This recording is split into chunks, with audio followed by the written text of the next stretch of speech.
An empire does not always fall with flames and screaming walls. Sometimes it dies with a whisper. In 1071, on a dusty plain in eastern Anatolia, a single sentence raced through the ranks of the Byzantine army. The emperor is dead. It wasn't true, but it didn't matter. Within hours, one of the most powerful empires on Earth was shattered, not by defeat, but by betrayal. And the consequences of that lie would reshape the Middle East, Europe, and the future of Christianity and Islam for centuries to come. This is the story of history's most successful betrayal. For nearly 1,000 years, the Byzantine Empire had done the impossible. It survived the fall of Rome. It endured barbarian invasions, plagues, religious wars, and endless civil conflicts. While the West fractured into kingdoms, Byzantium preserved Roman law, Greek knowledge, and imperial administration. From Constantinople, the greatest city in the world, emperors ruled a civilization that connected Europe and Asia. The empire was wealthy but brittle. Its armies were still formidable, but its politics were poisonous. Court intrigue ruled the capital. Noble families fought not on battlefields, but in corridors and council chambers. Loyalty to the empire mattered less than loyalty to bloodlines. And while the empire argued with itself, danger was gathering in the east. The Seljuk Turks were not like Byzantium's old enemies. They didn't rely on heavy infantry or fortified cities. They were nomads of the steppe, fast, disciplined, and deadly at range. Mounted archers who could strike, retreat, and strike again before their enemies could respond.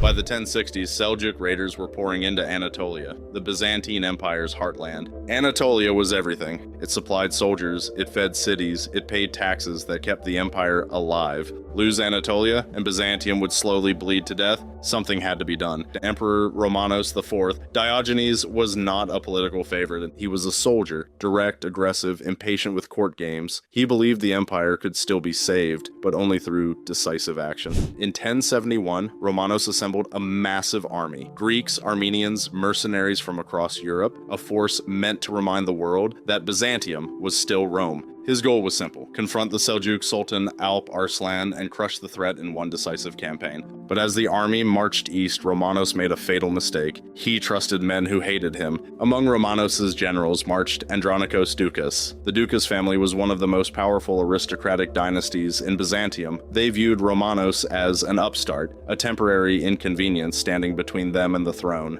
If Romanos won, he would be secure. If he lost, everything changed. Andronikos Doukas was officially loyal. In reality, he was waiting. Near the town of Manzikert, the Byzantine army encountered Seljuk forces. The battle did not begin with a clash of shields. It began with confusion. Seljuk horse archers harassed the Byzantines all day, firing arrows, retreating, refusing a decisive fight. Romanos believed the enemy was weakening. As evening approached, Romanos ordered a standard maneuver, a controlled withdrawal to regroup before nightfall. It was not a retreat, it was not a defeat, but it required discipline. That discipline never came. Instead of covering the emperor's withdrawal, Andronikos Doukas made his move. He turned his troops away from the battlefield. Then he unleashed the deadliest weapon of the ancient world: misinformation. "The emperor is dead," his men shouted. "The army is defeated." Panic spread faster than arrows. Units broke ranks. Soldiers fled blindly into the dark. Officers lost control. Signals were ignored. What moments earlier had been an organized army dissolved into chaos.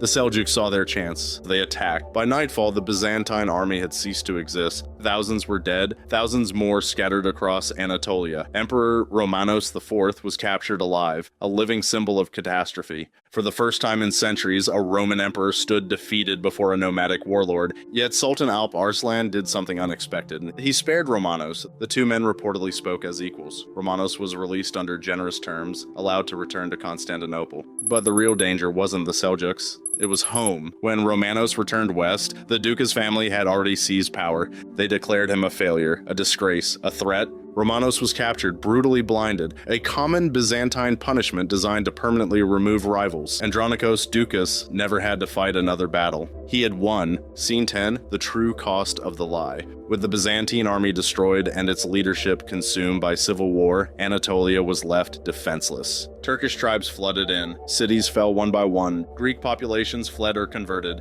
The empire lost its soldiers, its food supply, and its economic base. Manzikert had not destroyed Byzantium in a day, but it had broken its spine.